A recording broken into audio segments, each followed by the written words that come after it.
Este Domnul căci aude rugăciunea mea, îmi ușurează viața când povara ea. El e cu mine în încercare, glorie Lui, El e cu mine în strâmtorare. Mă ajută să înaintez pe cale, merită, merită, merită să-L iubești, merită pe Iisus să-L slujești, să trăiești pentru El, să trăiești pentru cer, pentru Iisus ce m-a salvat, pentru Iisus ce m-a iertat. Merită, merită, merită, merită să-L iubești, merită pe Iisus să-L slujești, să trăiești pentru El, să trăiești pentru cer, pentru Iisus ce m-a salvat, pentru Iisus ce m-a iertat.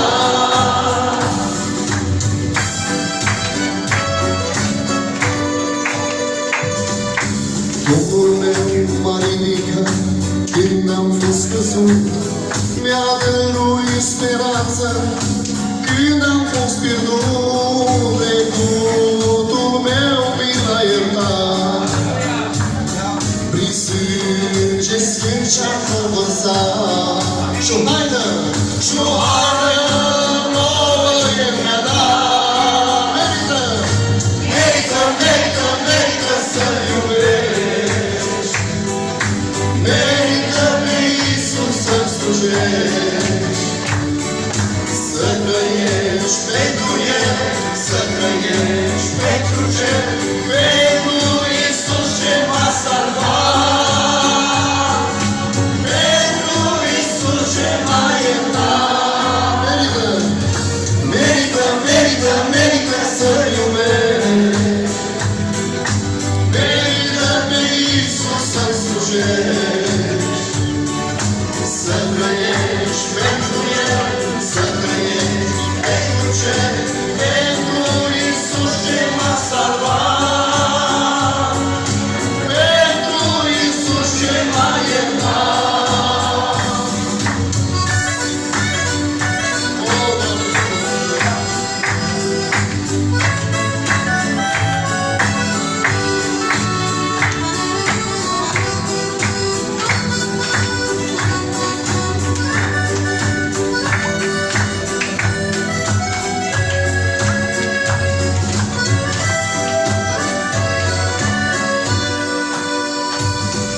Prieteni ca Iisus, nimeni ca El, e singurul ce poate, are dulce cer. Iisus Hristos ne-a mântuit, un loc în cer ne-a pregătit, să fiu pe veci fericit.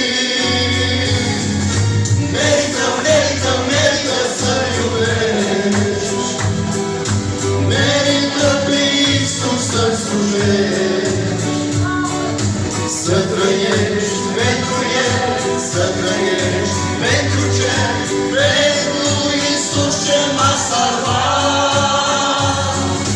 pentru Iisus ce m-a iertat. Doar dumneavoastră cântați. Merită, merită, merită să-L iubești, merită pe Iisus să-L slujești, să trăiești pentru El, să trăiești pentru cer, pentru Iisus ce m-a salvat, pentru Iisus ce m-a iertat. Merită, merită, merită să-L iubești, merită pe Iisus să-L slujești, să trăiești pentru El, să trăiești pentru cer, pentru Iisus ce m-a salvat, pentru Iisus ce m-a iertat. Bine, bine, o să vă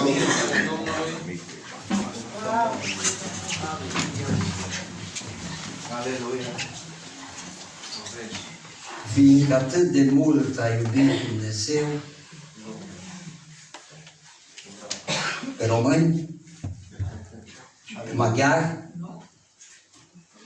pe țigani, pe romi, nu, lumea, toți oamenii. Că a dat pe singurul Său Fiu ca oricine crede în El, nu un preot, nu un pastor, nu într-o religie ortodoxă, pentecostală, cum s-o numi, ci în Iisus. Ne-am făcut o predică aici, dar Dumnezeu ne-a schimbat. Gloria Lui! În seara asta vreau să vă spun ceva. Aveți în față un om care a fost schimbat de Iisus. Nu m-a putut schimba nimeni. Vreau să spun ceva. Ești aici în seara asta că te-a chemat Dumnezeu pe nume. Amin. Puteai să fii în altă parte. Oriunde puteai să fii. Dar Dumnezeu în dragostea Lui a hotărât timpul și locul și oamenii potriviți. Ca tu în seara asta să te afli aici în locul acesta, Dumnezeu are un scop cu tine.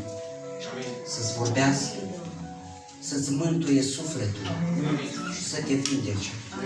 Pentru că toată puterea a fost dată de Dumnezeu Tatăl lui Iisus Hristos. Ca în numele Lui să se plece orice genunchi. De unde? Din cer, de pe pământ și de sub pământ. Pentru că nu există alt nume dat oamenilor să capete mântuirea și iertarea păcatelor decât în numele lui Iisus Hristos. Amin. De aceea în seara asta vreau să vă vorbesc de acest Iisus care are putere să mântuiască. Amin. Care are putere să te ierte. Care are putere să te vindece. Dar mai mult ca atât, are putere asupra morții și asupra vieții. Amin. Amin. Amin. Într-o zi vei încheia alergarea. Și pentru finalul vieții tale, dincolo te așteaptă ceva. Te așteaptă ori împărăția lui Dumnezeu, care Iisus le-a spus ucenicilor, mă duc să vă pregătesc un loc acolo unde voi fi eu, să fiți și voi.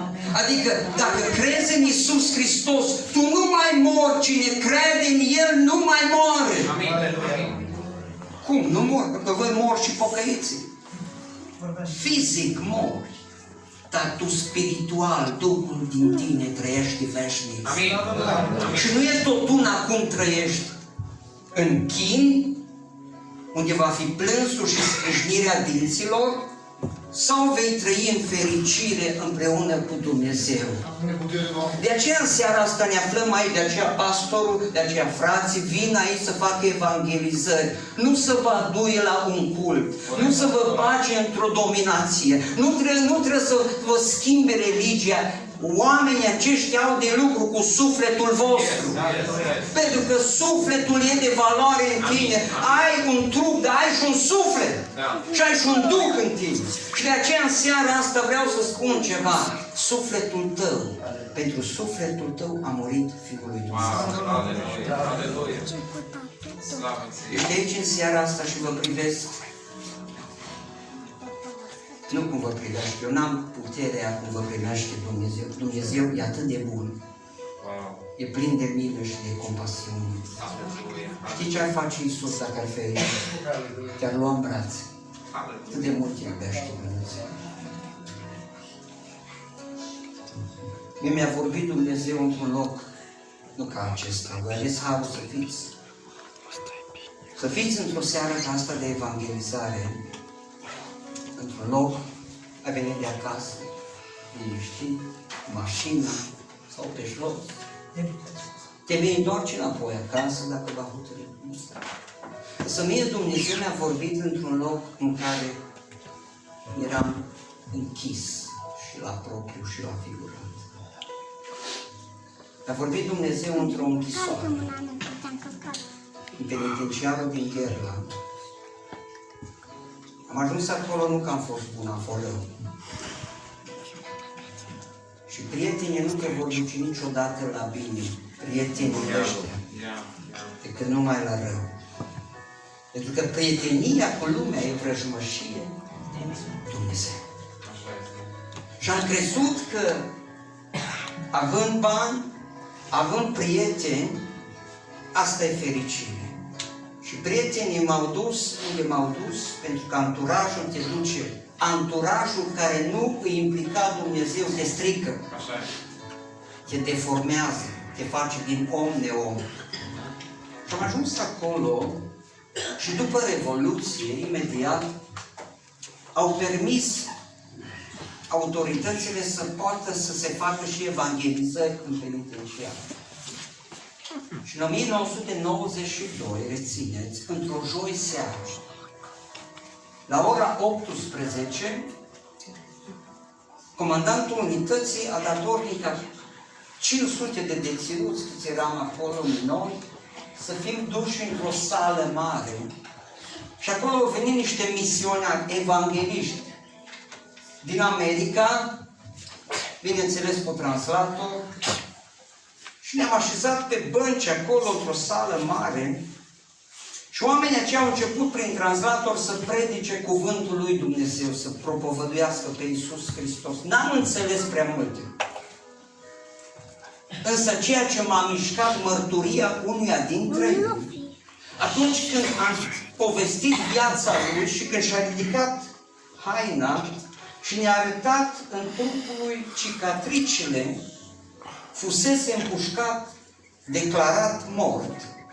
5 cartuși au fost trase în el și a fost declarat dus la morgă. Omul acesta mărturisea, făcuse parte dintr-o bandă de mafioși din ăștia în orașul Chicago și într-o seară acolo pe stradă a fost împușcat mortal. L-a dus la morgă. Dar la morgă s-a întâmplat ceva. La morgă s-a întâmplat că a venit Iisus Hristos, Fiul lui Dumnezeu, la el și a spus: îți voi da viață din nou în trupul tău și te voi face o mărturie în lumea asta, ca oriunde vei ajunge să mărturisești că Iisus Hristos e Domnul și are putere să te vindece și să te învieze din nou.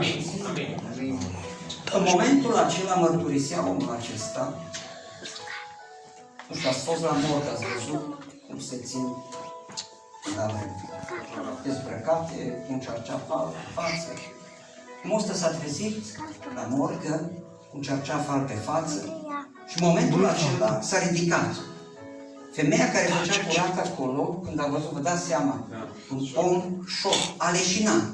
Omul ăsta zice, mi-am înfășurat